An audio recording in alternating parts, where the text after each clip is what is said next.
بسم اللہ الرحمن الرحیم۔ اللہ تعالیٰ کی بے شمار اور لاتعداد نعمتیں ہر وقت ہم پر برس رہی ہیں، اور اسی سے یہ سارے انسان اور مسلمان آپ اور میں چل رہے ہیں۔ ان نعمتوں کو کائنات میں کوئی شمار نہیں کر سکتا۔ دن بدن وقت با وقت ان میں اضافہ ہی ہو رہا ہے۔ اللہ نے مزید اضافہ کیا کہ زندگیوں میں ہمیں پھر رمضان نصیب فرما دیا، پھر مزید انعام کیا، دن کا روزہ نصیب فرما دیا، پھر مزید انعام کیا، رات تراویح پڑھنے والا بنا دیا، مزید انعام کیا، قرآن پڑھنے اور سننے کی توفیق نصیب فرما دی۔ کتنے ہیں وہ جو اس رمضان کو نہیں پا سکے، پچھلے رمضانوں میں ہمارے ساتھ تھے؟ کتنے ہیں جو موجود ہیں پر دن کا روزہ نہیں رکھ سکے، چاہے مجبوری تھی ان کی کوئی؟ کتنے ہیں جو رات تراویح نہیں پڑھ سکے باوجود ان کی چاہت کے کہ وہ بستروں پر لیٹے ہیں، تمنا کر رہے ہیں کاش ہم میں بھی ہمت ہوتی، ہم میں بھی قوت اور طاقت ہوتی، یا رب ہم بھی تیری دربار میں کھڑے ہوتے، تیرا قرآن پڑھا جاتا اور ہم تیرا قرآن سنتے ہیں، لیکن وہ مجبوریوں سے نہیں آ سکے۔ شکر ہے اس رب العالمین کا جس نے زندگی بھی عطا کی، صحت بھی عطا کی، رمضان بھی عطا کیا، قرآن بھی عطا کیا، قرآن پڑھنے والا بھی بنایا، قرآن سننے والا بھی بنایا ہے۔ یہ اس کا کرم ہے، یہ اس کا احسان ہے کہ اللہ نے دنیا کے اندر اربوں انسان موجود ہیں، ان میں سے سچی بات یہ ہے کتنے ہیں جنہوں نے پورا قرآن مجید تراویح میں سنا ہے؟ کتنے ہیں ان میں سے؟ بہت کم تعداد ہے۔ ان کم تعداد میں اللہ نے ہمیں شمار کیا ہے، اور آپ بہت خوش قسمت ہیں، بہت خوش قسمت ہیں اس مسجد والے اور اس محلے والے کہ آپ نے حضرت والد صاحب سے اس عمر کے اندر پورا قرآن مجید جو ہے تلاوت سنا ہے، ایک عرصہ دراز کے بعد۔ اور گزشتہ سالوں میں چھوٹے بھائی محمد حفظ الرحمان فاروق آپ کو تلاوت سنایا کرتے تھے، کئی سال انہوں نے سنائی، اور اس سے پہلے برادرم مفتی شمس الرحمان صاحب سناتے تھے، اور ان سے پہلے کئی عرصہ کئی سالوں تک میں یہاں قرآن مجید تلاوت کرتا رہا، اور حضرت والد صاحب کی شفقتوں سے اور ان کی نگرانی سے الحمدللہ اس قابل ہوئے ہیں کہ آج یہاں تک پہنچے ہیں۔ تو اس واقعے کی وجہ سے اس عمر کے اندر آپ نے جو ہے ان سے قرآن مجید سنا، وہ تو مبارکباد کے مستحق ہیں ہی ہیں۔ نہ میرے پاس وہ الفاظ ہیں، نہ جرت ہے، نہ میرے میں شقت ہے، نہ طاقت ہے کہ میں ان الفاظ سے حضرت والد صاحب کو مبارکباد دے سکوں، لیکن پھر بھی دل کی گہرائیوں سے ان کے لیے بھی مبارکباد ہے، اور آپ کے لیے بھی مبارکباد ہے۔ اور پھر غالباً امام راضی رحمۃ اللہ علیہ نے ایک روایت نقل کی، سورہ البقرہ کی تشریح میں ایک جگہ فرماتے ہیں کہ نبی کریم صلی اللہ علیہ وسلم نے ارشاد فرمایا، من صلی خلف عالم من العلماء، جو انسان کسی عالم کے پیچھے اس کی اقتداء میں نماز ادا کرتا ہے، اور واقعتاً وہ عالم ہو، اس کے پاس علم موجود ہو، صرف علم کا نام اور دھبا نہیں، حقیقی علم ہو، اور حقیقی علم اپنی پہچان خود کراتا ہے، جو صحیح معنی میں خوشبو ہو بتانا نہیں پڑتا کہ یہ سچی خوشبو ہے کہ نہیں ہے، خوشبو خود بتا دیتی ہے کہ میں خوشبو ہوں۔ اللہ جس کو علم عطا فرماتے ہیں، علم خود بولتا ہے کہ علم یہاں پر موجود ہے۔ فرمایا جس نے حقیقی عالم کے پیچھے نماز پڑھی، علماء میں سے کسی عالم کے پیچھے نماز پڑھی، فرمایا وہ یوں سمجھے کہ اس نے انبیاء میں سے کسی نبی کے پیچھے نماز پڑھی۔ فَكَأَنَّمَا صَلَّى خَلْفَ نَبِيٍّ مِّنَ الْأَنبِيَاءِ، کیونکہ علماء انبیاء کے وارث ہیں، انبیاء کا سلسلہ ختم ہو گیا، فرمایا اب ان کے ورثاء کا سلسلہ جاری ہے۔ خوش قسمت ہیں وہ لوگ جو انبیاء کے وارثوں کی مجلس میں بیٹھتے ہیں، ان کی صحبت میں بیٹھتے ہیں، ان کے اقتداء میں نماز پڑھتے ہیں۔ سچی بات ہے اللہ نے یہ جو نعمت عطا کی ہے ہم اس کا شکر نہیں ادا کر سکتے۔ دل سے ہمیں کوشش کرنی چاہیے کہ ہم اس نعمت کا شکر ادا کریں۔ بہرحال بات دوسری طرف نکل رہی ہے، کوئی بھی نعمت ہو اس نعمت کے کچھ تقاضے ہوتے ہیں، جب تک ان تقاضوں کو پورا نہ کیا جائے وہ نعمت ضائع ہو جاتی ہے، وہ نعمت ختم ہو جاتی ہے۔ اللہ تعالیٰ نے آنکھوں کی نعمت دی ہے، جب تک ان نعمتوں کی حفاظت نہیں ہوگی یہ نعمتیں باقی نہیں رہیں گی۔ ہم اٹھتے ہیں، دھوتے ہیں، مٹی گئی ہے، پانی مارتے ہیں، سب کچھ ہے، آنکھیں صاف رہتی ہیں۔ یہ کپڑے کی نعمت اللہ نے دی ہے، میلا ہو جاتا ہے، اتارتے ہیں، دھوتے ہیں، میل کچیل دور کرتے ہیں، چلتا رہتا ہے۔ ایک آدمی پرواہ ہی نہ کریں، جو لگتا ہے لگنے دو، کھایا آدھا اندر گیا آدھا کپڑوں پر گیا، پرواہ ہی کوئی نہیں ہے، ٹھیک ہے جی جاؤ درویش۔ ہاں جی آج کل ایسوں کو درویش سمجھتے ہیں، بڑا درویش آدمی ہے جی، گندا ہے، بدبودار، پہنچے ہے جی، پہنچے ہوئے ہے۔ کوئی پہنچا ہوا نہیں ہے، پہنچا ہوا وہی ہے جو میرے نبی کی سنت کے مطابق زندگی گزارتا ہے۔ میرے نبی صاف ستھرے رہے، صفائی کا حکم دیا، قرآن میں صفائی کا حکم ہے۔ جو ظاہری گندا ہے اس کے باطن میں کتنا گند موجود ہوگا۔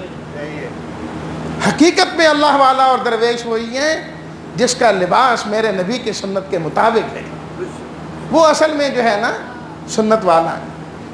تو جس نعمت کی قدر نہ کی جائے وہ نعمت ختم ہو جاتی ہے، وہ کپڑے کپڑے نہیں رہتے، وہ نعمت نعمت نہیں رہتی۔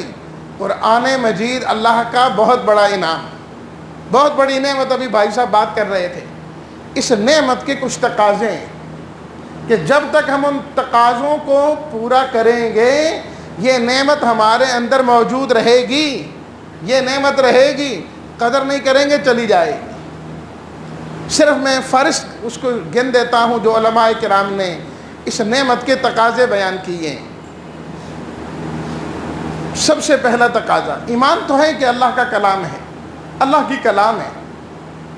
پہلا تقاضا قرآن مجید کا یہ ہے کہ اس قرآن مجید کو تلاوت کیا جائے، قرآن کی تلاوت کو اپنے معمولات میں شامل کرے۔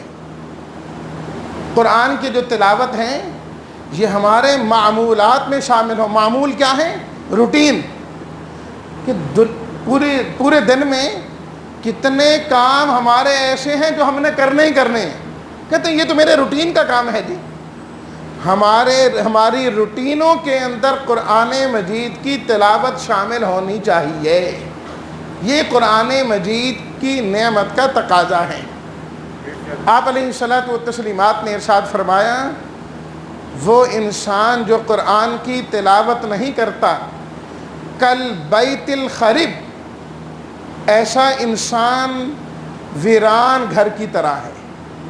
ویران ہے وہ انسان، چاہے بڑے بڑے جلسوں میں جائیں، محفلوں میں بیٹھیں، جہاں جائے محفل لگ جائیں، فرمایا نا نا نا نا، ایسا انسان ویران انسان ہے۔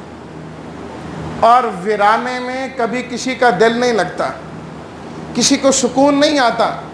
ایک آدمی 5 کنال کے گھر میں بیٹھا ہے، مال و دولت کی فراوانی ہے، ادھر دیکھتا ہے ڈالر نظر آتے ہیں، ادھر دیکھتا ہے سونا چاندی نظر آتا ہے، دوسرے کمرے میں جاتا ہے ریال اور درہم نظر آتے ہیں، لیکن پورے گھر کے اندر اکیلا پھر رہا ہے، تو کیا یہ انسان سکون والا ہو سکتا ہے؟ کبھی نہیں ہو سکتا۔ جبکہ سب کچھ موجود ہیں، میرے اور آپ کے آقا صلی اللہ علیہ وسلم فرما رہے ہیں جس کے معمولات میں قرآن مجید کی تلاوت نہیں ہے وہ انسان ویرانے میں رہتا ہے، کبھی اس کو اطمینان سکون کی زندگی مل ہی نہیں سکتی جس کی زندگی میں قرآن نہیں ہے۔ نمبر 2، قرآن مجید کی تلاوت جہاں پر ہو اس کے ساتھ ساتھ قرآن مجید کا کچھ حصہ ہمارے سینوں کے اندر بھی محفوظ ہونا چاہیے، کچھ حصہ ہمارے سینوں کے اندر بھی محفوظ ہو، دیکھ کر پڑھیں، بڑا ثواب ہے، کوئی شک کی بات نہیں ہے، لیکن اس کے کچھ حصے ہمارے سینے کے اندر بھی محفوظ ہونے چاہیے، اس کے بغیر نہیں۔ ایسا نہ ہو کہ ہم 5 نمازیں اور ان کی رکعات 2-4 صورتوں سے ہی پڑھتے رہیں۔ کتنے لوگ ہیں کہ فرض بھی سنتے بھی، نفل بھی، بلفظ قل هو اللہ، قل هو اللہ احد، قل هو اللہ احد اسی سے پوری ہو رہی ہیں۔ بھائی آج کے زمانے میں انسان کو کیا کچھ یاد نہیں ہوتا، سارے خاندان کے نمبر یاد ہوتے ہیں فون کے، زبانی پوچھ لو، سارے دوستوں کے یاد ہوتے ہیں، یہ بھی پتہ ہے نیٹ ورک کون سا استعمال کرتا ہے، سارے نمبر اس کو یاد ہیں۔ قرآن کی باری یہ کہتے بوٹے ہو گئے نہیں یاد ہوتے، وہ ساری چیزیں تو آپ کو یاد ہیں، گوگل پر سرچ کرنا ہے، ساری ویب سائٹیں یاد ہیں، سپیلنگ بھی یاد ہیں، اس کے آگے پیچھے نہیں ہوتے، ازبر یاد ہیں، لیکن قرآن مجید کی جب بات آئے تو وہ صورتیں یاد نہیں ہیں۔ انسان کا سینہ قرآن سے خالی نہیں ہونا چاہیے۔ تیسرے نمبر پر انسان جو قرآن کی تلاوت کرے یا اپنے سینے میں محفوظ کرے، اس کے الفاظ بھی ٹھیک ہونے چاہیے۔ ایسا نہیں کہ غلطی پڑھتا جا رہا ہے اور غلطی اس نے یاد کیا ہوا ہے۔ یاد رکھیے کوئی بھی زبان ہو، اس کا مفہوم اور معنی اسی صورت میں ہی درست رہتا ہے جب الفاظ ٹھیک ہوں۔ الفاظ میں گڑبڑ آ جائیں معنی خود بخود بدل جاتا ہے۔ آپ پڑھے لکھے لوگ ہیں، سمجھتے ہیں اس بات کو کہ ذرا سی اوپر نیچے زبر زیر ہوئی تو معنی بدل جاتا ہے۔ اللہ اکبر۔ وہ مولانا زاہد الراشدی صاحب ایک جگہ فرمانے لگے کہ میں بیان کرنے کے لیے گیا تو سامنے ایک نوجوان قلم لے کر کچھ لکھ رہا تھا، تو میں نے کہا بیٹا کیا کر رہے ہو؟ تو کہنے لگا حضرت آپ کے نوٹس لے رہا ہوں، آپ کے نوٹس لے رہا ہوں۔ تو کہتے میں نے اس کو کہا سی ٹی ڈی والے مر گئے، تو نہیں لینے، وہ تھانے والے موجود ہیں، سی ٹی ڈی والے موجود ہیں، میری تقریر غلط ہوگی، نوٹس وہ لے لیں گے، نوٹس لینے ہیں تو لے لو۔ تو اب دیکھیں ہے وہی ہے، صرف زبر زیر کا ہی فرق ہے، نوٹس اور نوٹس۔ تو لفظ بدلنے سے معنی بدل جاتا ہے، مفہوم بدل جاتا ہے۔ قرآن مجید کے الفاظ بھی بدلنے سے معنی اور مفہوم بدل جاتا ہے۔ تو جتنا پڑھیں، جتنا یاد کریں، الفاظ ٹھیک ہونے چاہیے۔ یہ نہ ہو کہ بجائے کچھ کے کچھ پڑھے اور معنی کچھ سے کچھ بن جائے اور کہیں چلا جائے۔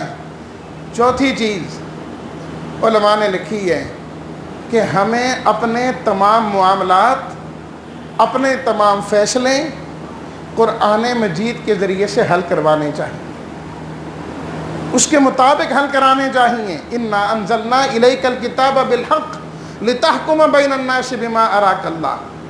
اللہ نے یہ قرآن مجید اس لیے نازل کیا ہے تاکہ اس قرآن کے ذریعے ہم اپنے فیصلے کرائیں، اپنی لڑائیاں، اپنے تنازعات، اپنے معاملات، ہر انسان اس قرآن مجید کو کھول کر دیکھیں کہ اس معاملے کے بارے میں اللہ نے قرآن میں کیا فرمایا ہے، بس اس کے مطابق چلتے چلے جائیں، پھر دیکھیں یہ معاشرہ جنت نظیر بنتا ہے کہ نہیں بنتا۔ افسوس تو یہ ہے کہ ہمیں تو پتہ ہی نہیں نا کہ قرآن مجید نے فلاں معاملے میں ہماری کیا رہنمائی کی ہے، جبکہ قرآن مجید خود کہہ رہا ہے حتی تعلموا ما تقولون، جب تم قرآن پڑھو تمہیں پتہ ہونا چاہیے کہ تم کیا پڑھ رہے ہیں، تمہیں کیا کچھ کہا جا رہا ہے، تمہیں پتہ ہونا چاہیے۔ ہم سورہ الناس تک سارا قرآن مجید پڑھ جاتے ہیں، لیکن ہمیں نہیں پتہ کہ ہمارے اللہ نے ہمیں قرآن مجید میں کیا فرمایا ہے۔ واحد کتاب ہے دنیا کی جسے ہم بغیر سمجھے پڑھے جاتے ہیں، اگرچہ اس کا بھی بڑا ثواب ہے، اس کا انکار نہیں ہے، لیکن دنیا کا کوئی ایک خط، دنیا کی کوئی ایک کتاب ایسی نہیں ہے جسے بغیر سمجھے ہم پڑھیں۔ ہم کتاب اٹھاتے ہیں نا، تھوڑا سا پڑھیں، کہتے ہیں میری سمجھ میں نہیں آتی یار یہ، تو اس کو ہم چھوڑ دیتے ہیں۔ یہ ظلم کرتے ہیں تو اللہ کی کتاب کے ساتھ پوری کتاب پڑھ جاتے ہیں، پتہ نہیں کہ اللہ نے کیا کہا ہے۔ سمجھنا چاہیے کہ اس میں کیا ہے۔ اور آخری بات جو اہل علم نے لکھی ہے وہ یہ ہے کہ قرآن مجید کی جو نعمت ہے اس کا تقاضا یہ ہے کہ جب اللہ کا حکم سامنے آ جائے تو ہمیں اپنے آپ کو سرنڈر کر دینا چاہیے، ماننے والے بن جائیں۔ اللہ نے کہہ دیا ہے، قرآن میں فرما دیا ہے، وہ ہمارا رب ہے، نقصان بھی ہو رہا ہے تو ٹھیک ہے، ہمیں کوئی پرواہ نہیں، بس اللہ کے حکم کو ماننا ہے۔ ہماری فوراً وہیں بریک لگ جانی چاہیے، میرے رب کا حکم آ گئے، بھئی ہم جا رہے ہیں موٹر پہ، گاڑی بھاگتی جا رہی ہے، فوراً کیمرہ نظر آتا ہے تو چاہے سپیڈ ابھی کم بھی ہو تو پاؤں ایک مرتبہ بریک پر جاتا ہے اس گاڑی کو روکنے کے لیے کہ کہیں سپیڈ زیادہ نہ ہو کہ کیمرے کی زد میں آ جاؤں۔ کیمرے کا ڈر ہمارے دل میں موجود ہے، چوک سے گزریں پولیس والا کھڑا ہے، ڈر ہے اس بات کا کہ یہ چلان کر دے گا، ایک مرتبہ رکنے کی طرف ضرور جاتے ہیں۔ یہی رکاوٹ ہماری دینی بھی ہونی چاہیے کہ جب اللہ کی کتاب آ جائے تو ہمیں ایک مرتبہ ضرور رکنا چاہیے، وہاں بریک لگ جانی چاہیے۔ یہی تعریف ہے صحابہ کرام کی، خاص طور پر حضرت عمر کی، کہ جب اللہ کا قرآن آ جاتا تھا بس وہ وہیں رک جایا کرتے تھے۔ اللہ نعمت کے اس تقاضوں کو ہمیں بھی پورا کرنے کی توفیق عطا فرمائے۔ وآخر دعوانا ان الحمدللہ رب العالمین۔